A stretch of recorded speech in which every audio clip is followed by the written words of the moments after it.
Eduardo Óscar Fuentes Silva, 41 años, fecha de nacimiento 15 de enero de 1975, periodista y animador de televisión, amante de los animales, casado y padre de Alma. Eduardo, muy buenas noches. Hola, Diana, ¿qué tal? Buenas noches. ¿Qué estás pensando antes de entrar al cubo? Que acabo de ver una foto que creo que no había visto nunca. Quiero darte las gracias por aceptar esta invitación de recorrer juntos. Puedes pasar. Gracias.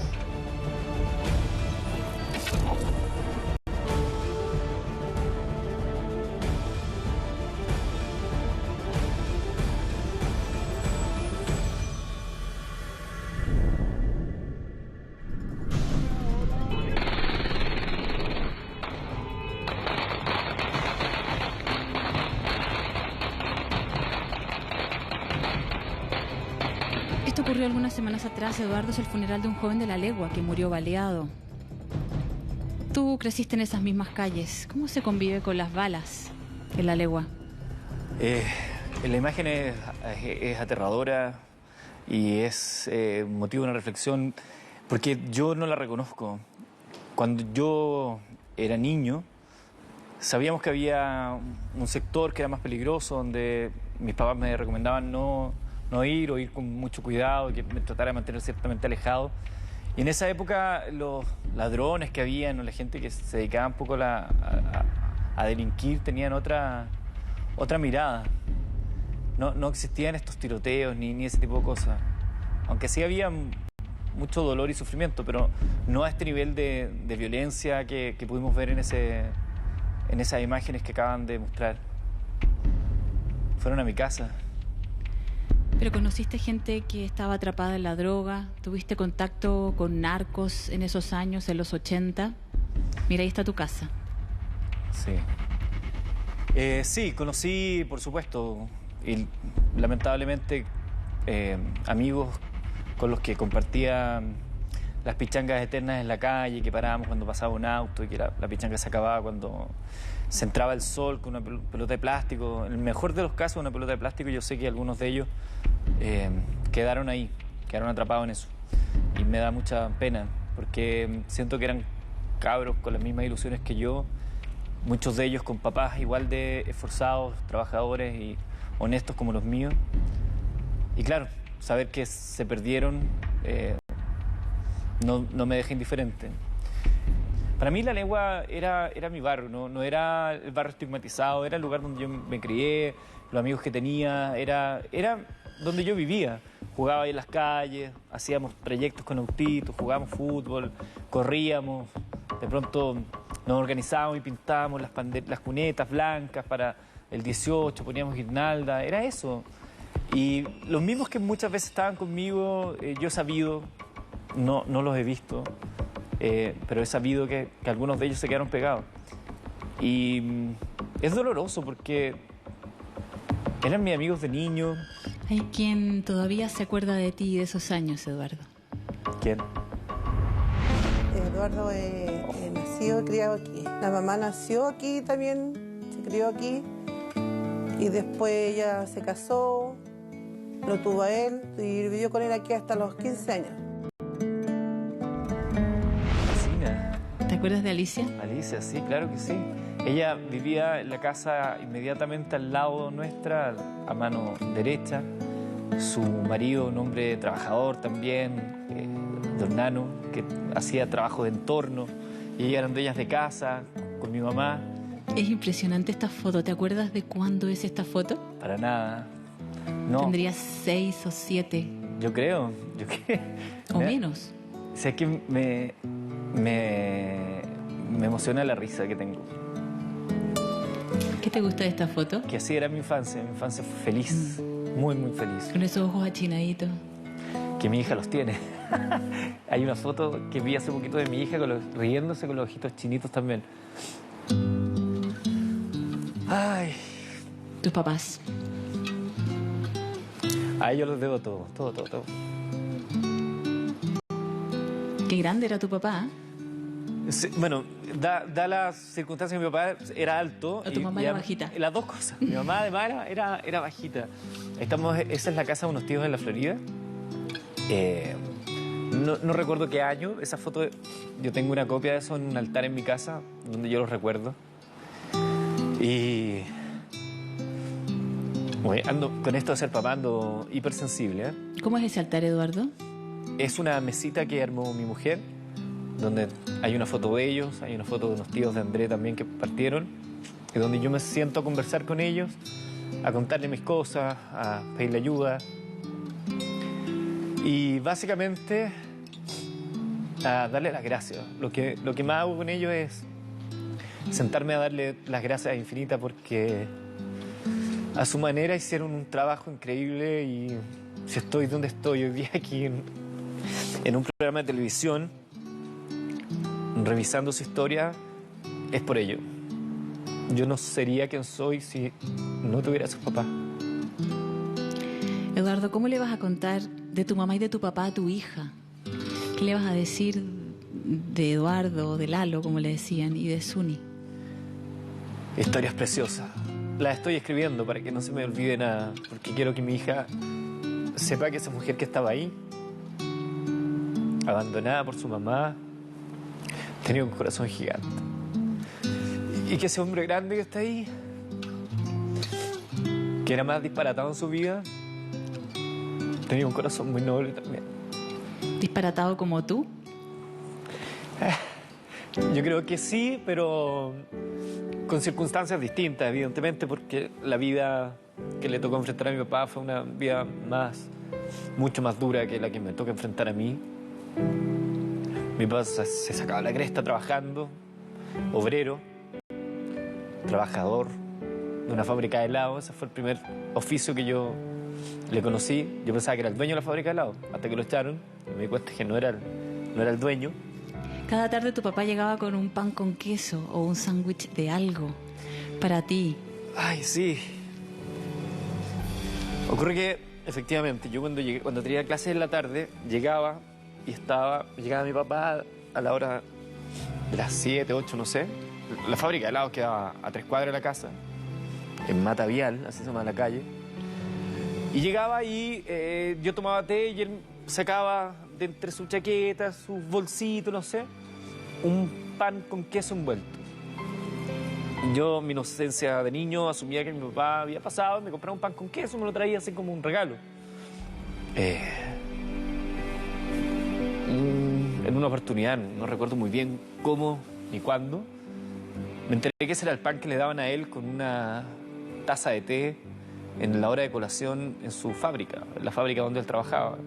Eso era lo que la fábrica les daba a él para que tomara té en la tarde, era la colación. Y no se comía el pan y se lo llevaba. Que parece... Yo lo tomo como una metáfora, finalmente, lo del pan con queso de mi papá, porque alguno pensará, bueno, un pan con queso, qué tanta weá, un pan con queso. Pero no era ni el pan ni era el queso, era el gesto. Era lo que subyace detrás de eso. Y eso es lo que yo trato de hacer en mi vida también. Yo tengo muchos panes con queso hoy en día y trato de que no todos se queden en mi mesa. Y a mi hija le voy a enseñar eso. Y mi mujer también es así. Porque ese pan con queso era una entrega más de parte de un hombre sacrificado que sacaba la chucha por mí. ¿Y si estuvieran aquí, Eduardo, y pudieran ver a tu hija? ¿Cómo crees que estarían ellos? ¿Cómo la estarían disfrutando? A la pequeñita. Te voy a cambiar el si estuvieran, porque Diana, que los conocemos, compartimos las mañanas en la radio, tú me conoces harto, y ellos están acá. De hecho,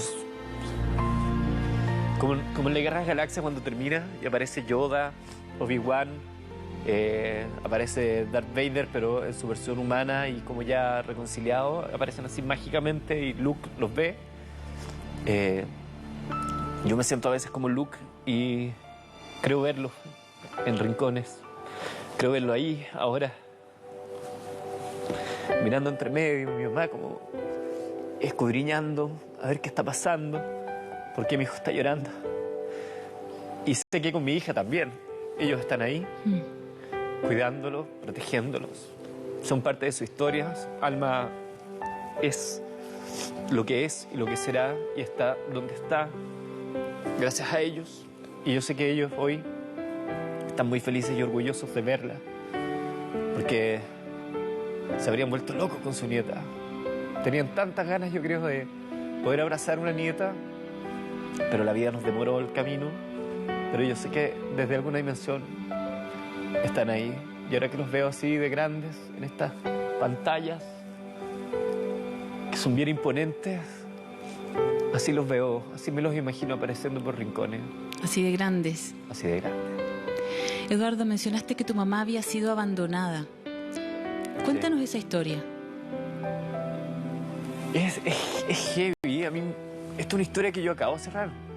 Ahora, a los 41 años, acabo de cerrar el capítulo de ella, porque habían partes que yo no conocía. Yo supe en algún minuto, cerca de los 15 años, por ahí, que mi mamá era adoptada por la familia que yo asumía que era su familia. La abuela, las tías, no eran parientes de sangre. Ellos, esos que están ahí.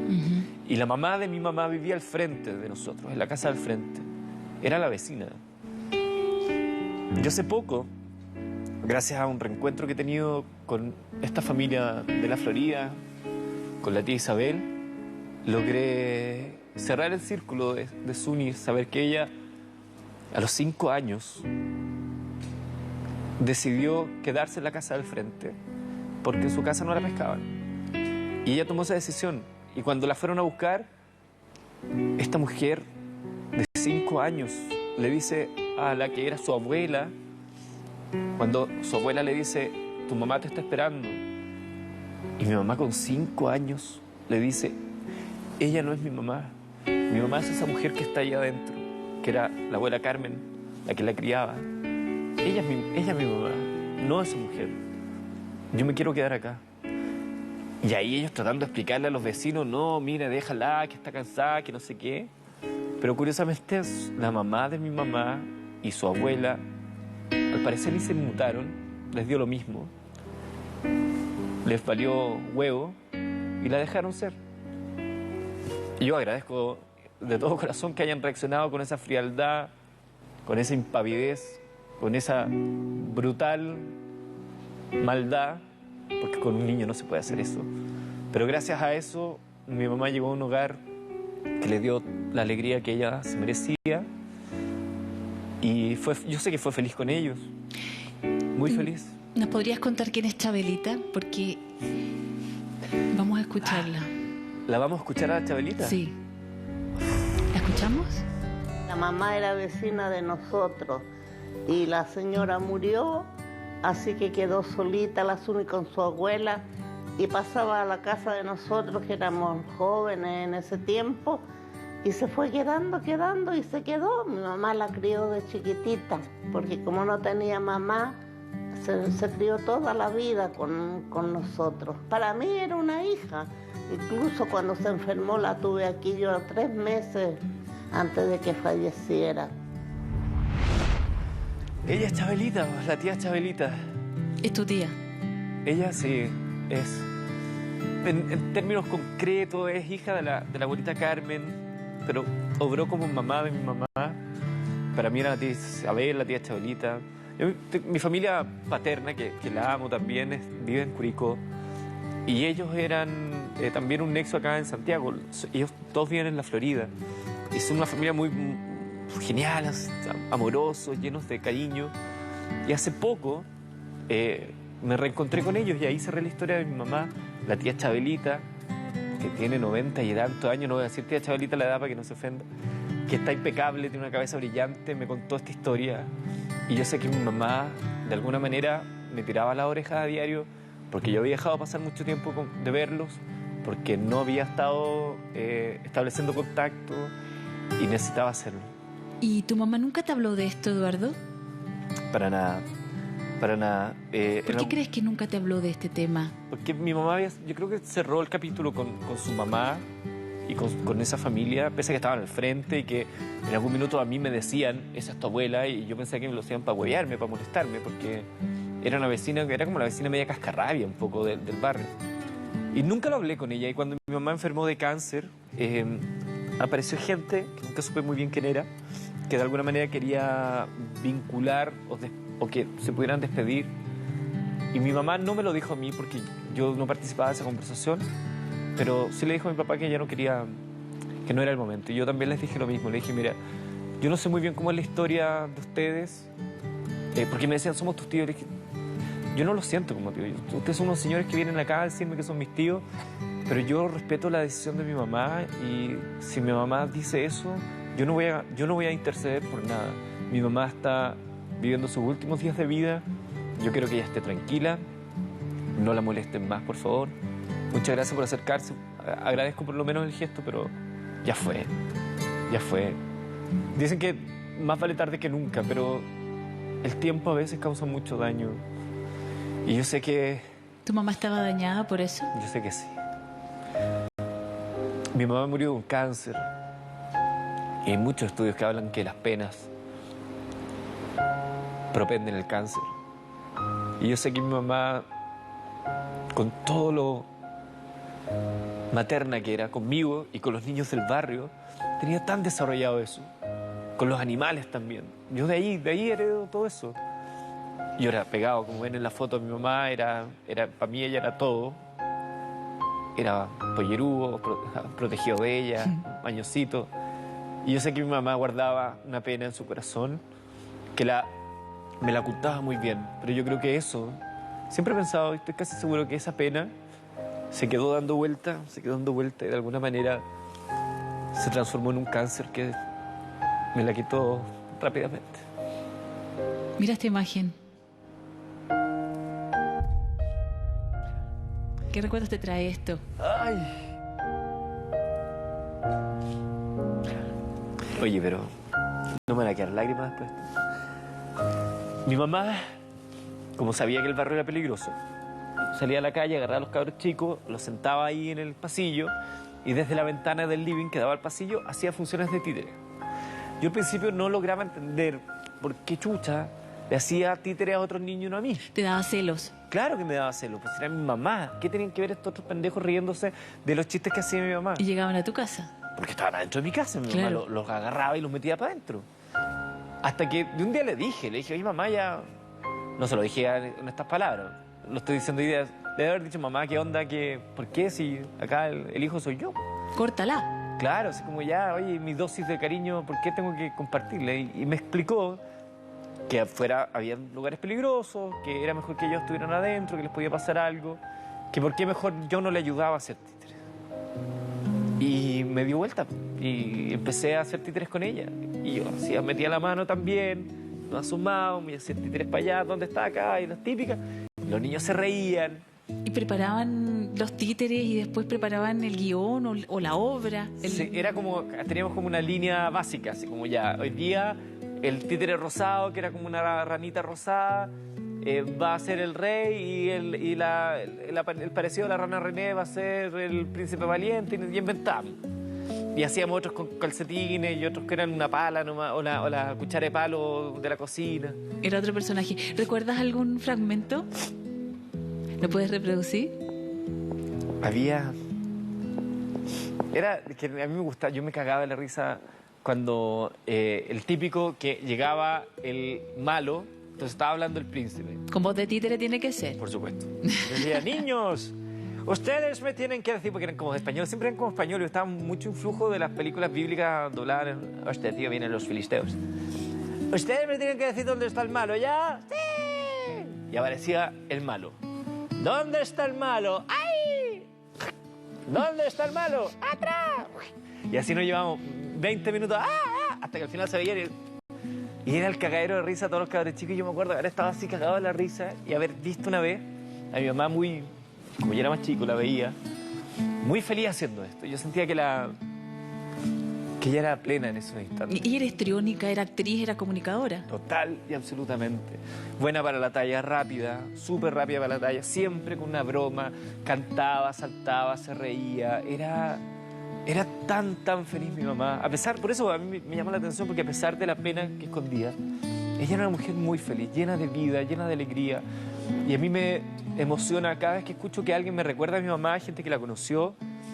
Siempre me recuerdan eso. Tu mamá, me decían, era una mujer feliz. Y yo agradezco a no sé quién, cielo, Dios, Buda, Mahoma, no sé, quien póngale el nombre que usted quiera, haber heredado parte de esa alegría para enfrentar la vida.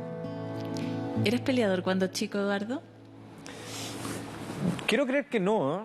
Quiero creer que no, pero yo creo que igual tengo que haber tenido mis momentos, pues, como era, por el hecho de ser hijo único, de haber sentido siempre la protección de mi mamá.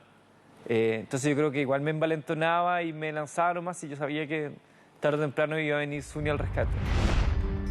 Como él era hijo único, su mamá, su papá le daban el gusto en todo. Entonces, ¿qué pasaba? Que era muy así, todo para él. Entonces, ¿qué pasaba? Que después cuando se juntaba con los demás amigos, él también quería ser igual, pues, ser el primero, el preferido, todas esas cosas.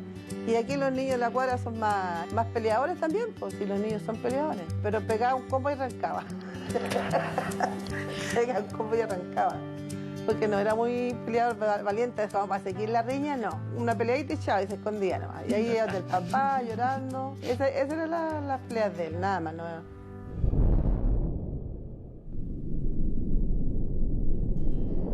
Cuando estabas saliendo, Eduardo, del colegio, muere tu mamá. Quizás el primer gran dolor de tu vida. Absolutamente.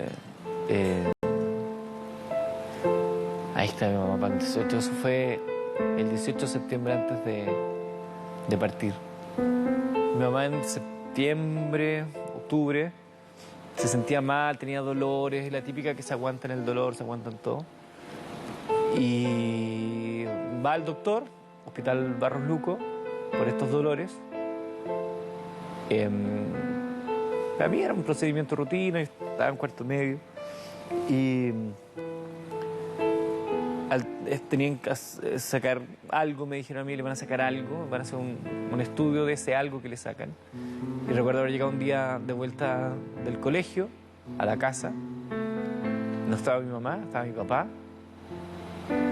Y mi papá, yo lo notaba que había terminado recién de llorar. ¿Qué pasó? Y no hablaba, no le salían las palabras. Papá, ¿qué pasó? No hablaba. Yo pensé que había sucedido algo, que lo habían asaltado, que no... Papá, le digo, ¿qué onda? ¿Qué pasa? Me dice la mamá. ¿Qué pasa con ella? Me dice, tiene cáncer. Y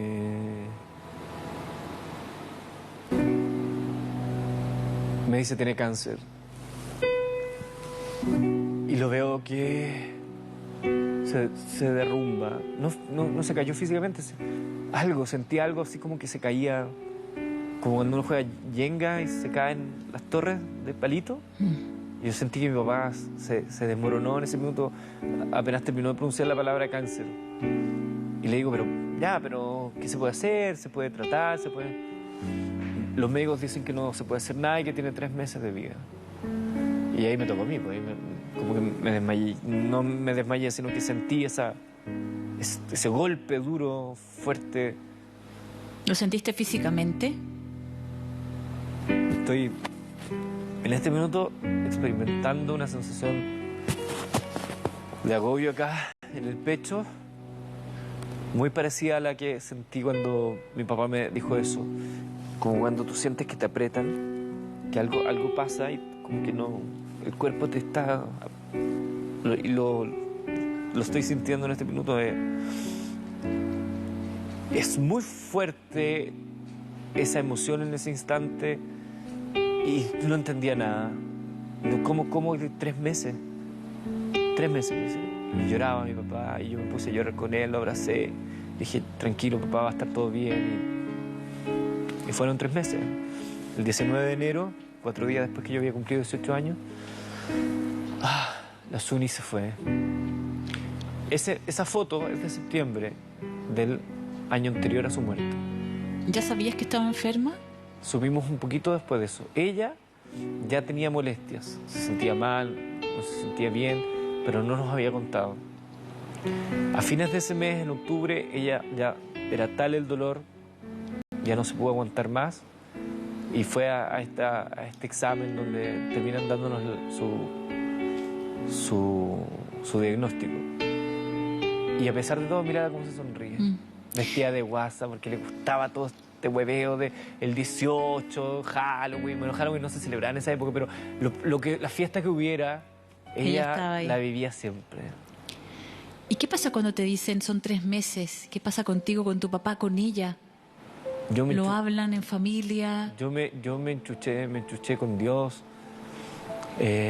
No podía entender, fui egoísta de decir por qué yo, por qué mi mamá, por qué a mí, por qué a nosotros. ¿Qué onda si mi mamá mira lo que hace? Puta, recoge los cabros chicos, ya bastante mal lo pasó. ¿Qué mierda que tiene que suceder esto ahora? ¿Por qué tiene que ser de esta manera? ¿Por qué Habíamos tenido hace un poco la experiencia de un tío más o menos cercano que había muerto de cáncer y yo era la primera vez que había experimentado ver a alguien con cáncer, el deterioro físico que implica el cáncer y que el cáncer dentro de toda la maldad que encierra perdón, que me...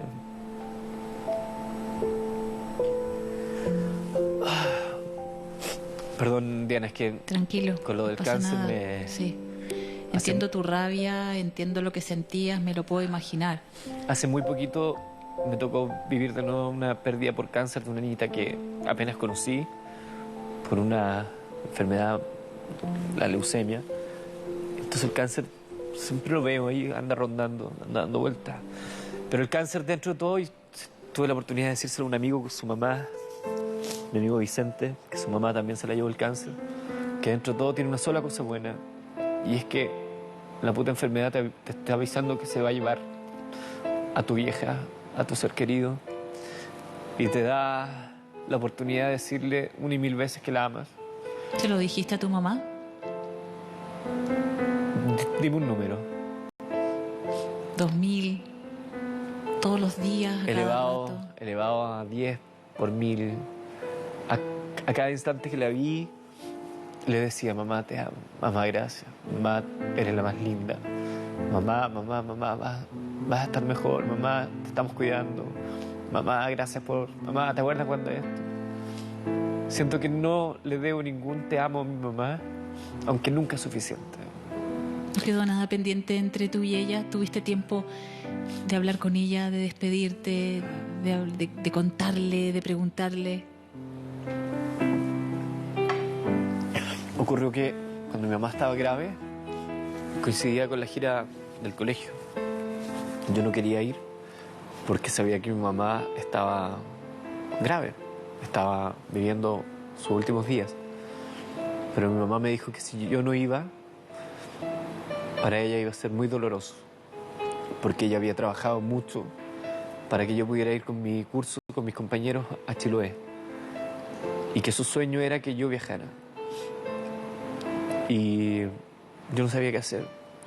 No sabía qué hacer porque tenía a mi mamá enferma y por otro lado tenía también ganas de ir y conocer Chiloé, yo no conocía. Y me sentía un mal hijo yéndome de su lado. Pero sabía también que si me quedaba mi mamá iba a ser infeliz. Y fui. Y mi mamá me esperó que yo volviera de ese viaje. Y solo cuando llegué ella murió. Pero me vio con los ojos ya bien amarillos producto de la enfermedad. Se giró, me tomó la mano y lloró. Yo tenía la mano cruzada con la de ella y lloraba yo con ella. Y le contaba que tenía los resultados de la prueba de aptitud académica, que había quedado en la universidad, como que le quería transmitir noticias positivas, que le había comprado un recuerdo en el sur y se lo mostraba, que era como un barquito una réplica del Caleuche en Chiloé. No me acordaba, Diana, de cuando llegué al hospital de San Bernardo, donde ella falleció, al parroquial de San Bernardo. Y ahora que lo cuento, me vinieron todas las imágenes de la sala, las enfermeras, un pasillo, haber llorado en el piso. Mi mamá no murió en ese mismo instante que yo la fui a saludar, y después me fui a la casa. El día siguiente falleció, y el mismo día falleció un profesor de teatro mío en el colegio. En la mañana me enteré de la muerte de mi profesor, no lo podía creer, y pocos minutos después mi vecino Alejandra y el Rorro van y me dicen que estaban llamando del hospital porque mi mamá había muerto. Y ella tenía que ir hasta el hospital a darle un último beso. Hay una familia que te quiere mucho, Eduardo, la familia Contreras, que habla también de ese momento, de lo que empieza en tu vida. De alguna manera tu mamá te mandó a viajar por el mundo, en ese primer viaje. Lo has hecho. Escuchemos lo que te dice esta familia. Su papá se fue a Curicó y ahí quedó él acá en Santiago estudiando con su estudio. Se le ayudaba yo con un poco de fruta, de que llevara a él para que unos sándwiches, decía yo, para que él cuando estudiara de noche, él tuviera para que se sirviera, porque él vivía en una pensión. Fue muy triste porque, bueno, obviamente por la situación y todo, y además hubo un quiebre ahí porque él tuvo que salir a estudiar, a trabajar, y nosotros nos quedamos ahí, pero él se alejó. Ocurre que también tu papá tiene que partir al sur, Eduardo. ¿Cómo se te cambia la vida de repente? Los Contreras son notables. Claro que me cambia, que me quedo solo. Muy chico, a los 18 años. Y me voy a vivir solo en una pieza, a arrendar. Y como hasta antes de eso mi mamá me hacía todo, tuve que aprender rápidamente a... desde cocinar, lo básico, ordenar, limpiar. ¿Qué comías? El plato, el base, eran estos espirales con salsa de tomate. Que además, como no tenía refrigerador, me tenía que comer todo en el día, si no se estropeaba la comida, entonces tenía que comía. ¿Y tú fuiste solo a buscar esa pensión o esa pieza? ¿Te acompañó tu papá? ¿Cómo te dijo él que se iba a ir al sur a vivir? Yo la fui a buscar solo. Mi papá estaba muy mal acá en Santiago, no teníamos ni un peso. Mi papá estaba con una pena muy grande por la partida de mi mamá, y en Curicó con su familia se iba a sentir mucho mejor. Tenía la posibilidad de estar cerca de sus hermanas, mis tías, de mis primos, y Curicó también tiene una vida mucho más amable, era su tierra, que Santiago. Yo me quedé estudiando acá, pese a que había quedado en la universidad en Concepción, no teníamos plata para iniciar esa aventura, y el colegio me becó para estudiar comunicación audiovisual. Entonces yo me quedé acá y empecé a vivir así, en esa pensión, y trabajaba al mismo tiempo para poder subsistir, porque no le podía pedir plata a mi papá.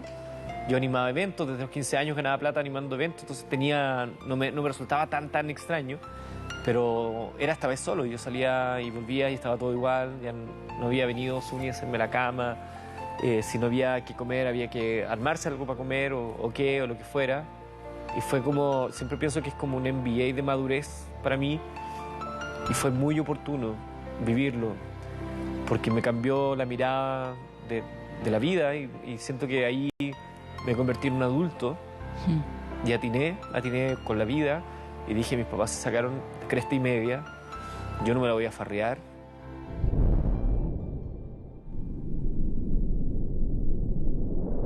Eduardo, pero también en esa época empieza tu camino como comunicador. Ya animabas eventos desde chico, desde los 15 años, pero empezaste a estudiar comunicación audiovisual. Tenemos unos registros inéditos. Una gana me lo voy a coser yo, compadre. ¿Y nadie me ayuda, compadre? Yo no necesito ayuda. Esta era una película que hiciste con tus compañeros. Cuéntanos de qué se trataba, porque no entendimos mucho. Eso, cuando estudiaba comunicación audiovisual, creo que el segundo año, no sé, había que hacer como un cortometraje. Y ahí yo era uno de los pandilleros que estaba con este otro, que es Aldo Muñoz, gran amigo mío. ¿Quién era más malulo en esta pandilla? Que ese era él, pues. Él era más malulo. Yo era como poco el Perkins del pues. Y se había agarrado con el que está atrás, Juan Pablo Alvarado, que era un compañero mío, y lo mata. Y después había unas persecuciones por Gran Avenida, eso en mis barrios. Oye, qué años que no veía imágenes de esto, de ambulando por la orilla oscura. Eso Gran Avenida, unos pools que están ahí como a la altura del 13, no, antes, más o menos 11 Gran Avenida. Ahí grabábamos esas cosas. Nosotros nos movíamos entre el 7 y el 15 de Gran Avenida, esos eran nuestros territorios. Vamos a seguir recordando esa etapa de estudiante tuya. Tenemos otro registro increíble. Me pagaron por eso. La pintita, el pelo. El pelo. Me encanta. Ruliento y largo. Bienvenido, Eduardo. Hola, ¿qué tal? ¿Cómo Hola. estás? Hola, Rosita, ¿cómo están? ¿Cómo están, amigos en la casa? Bueno, estoy muy feliz de que me hayan invitado al programa. Hace mucho tiempo que quería venir. Yo sé que ustedes en la casa dirán, ¿qué más pueden ofrecer por el cable más allá de los 60 canales que tenemos hoy en día? Yo les digo, espérense que de acá a un tiempo más la revolución se va a empezar a vivir en vivo. Que hate. Hace mucho tiempo que no me veía con ese afro. Y con la cara de pavo. La foto. ¿Y el amor cómo se te daba en la juventud? ¿Eras pololo? Sí. Mira, siempre tuve claro que lo mío tenía que ser software. O sea, yo sabía que no era el más feo del curso, ni tampoco era el más mino. Entonces yo tenía que potenciar lo que tenía. ¿Y cómo lo potenciaba? ¿Cómo? ¿Engrupiendo? Leyendo. Ah. Como me gustaba leer y todo eso, sabía palabras distintas, sabía de temas y por ahí entraba. Y con la talla, la simpatía, el rol. Y así yo entraba, pero como tenía temas, generalmente yo le caía mejor a las suegras al final que a las pololas. Pero tuve hartas pololas y soy bien afortunado al respecto. Y sobre eso, he querido mucho y me han querido mucho y he tenido malos términos y buenos términos, pero he sido... ¿Es cierto que debutaste sexualmente con una mujer mayor? Qué feo, Diana, de tu parte estar hablando estos temas. Si yo me pusiera a hablar las cosas que sé de ti, de tu debut, pero bueno. No puedes hacerlo, porque aquí mando yo. Aquí. Sí. Dianita, ya nos vamos a volver a ver mañana en Ciudadano ADN, ¿eh? Ahí vamos a conversar de estas cosas. Sí, debuté con una mujer mayor. ¿Te doblaba la edad? Sí, lo único que me doblaba. ¿Nos puedes contar cómo fue esta historia? Con detalle, por favor. ¿Cómo con detalle, Diana? Yo me dejé querer, yo la miraba, pero nunca pensé que se iba a dar algo, porque uno dice, ya, es como, estáis pasando rollo, de pendejo, caliente, no sé qué. ¿Quién era? ¿Era una profesora? ¿Alguien del barrio? Era una mujer mayor. Ya. Y en esas conversaciones, no sé qué, de pronto un día, me acuerdo muy patentemente que estaba en la tele un video de los New Kids on the Block, Tonight. Y estábamos viendo eso y de pronto así como que empieza como a hacer como un cariño en el cuello. ¿Por qué estaban viendo tele juntos? Porque por algún motivo terminamos ahí, no me acuerdo muy bien de todo tengo un trauma con eso, pues, Diana. Años, meses de terapia para que tú no lo vuelvas a hacer sucio.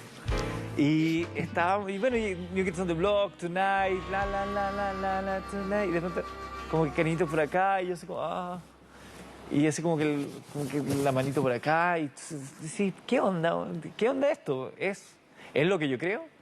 Y claro, de pronto como que fue un beso. Y ahí llega ese minuto que tú decís, bueno, será, pues veamos qué pasa. Y me abalancé. Pero me abalancé esperando que dijera, no, estamos cometiendo una locura. Pero ella se abalanzó más todavía. La canción. ¿Y qué pasó? Y nada, pues, nos desnudamos y nos fuimos al altar del amor. ¿Y duraste muy poco? Nada. O sea, fue vergonzosa la primera vez porque fue entre los nervios y no cachaba muy bien qué se hacía. Pues. Entonces como que, y yo sentía como, así como, vergüencita, así como, ya, perdón. Pero no, ella fue súper comprensiva, me dijo, tranquila, mira, esto pasa, espérate nomás. Vamos de nuevo, te dijo. Y sí, y ahí ya me empecé a sentir un poco más... Lo más gracioso era que yo después me iba, salía, tomaba el metro, entonces, yo a veces de escolar, y miraba a otros escolares arriba del vagón del metro y pensaba, pendejo, weón, ¿eh? No saben nada de la nada. vida. Así como que me dan ganas, yo no fumaba, pero me dan ganas como de prender un pucho. ¿Fueron tus mejores 15 segundos hasta ese momento? 15 segundos yo creo que fuiste generosa. ¿Cuál es el lugar más raro en que has tenido sexo, Eduardo? Luego, en el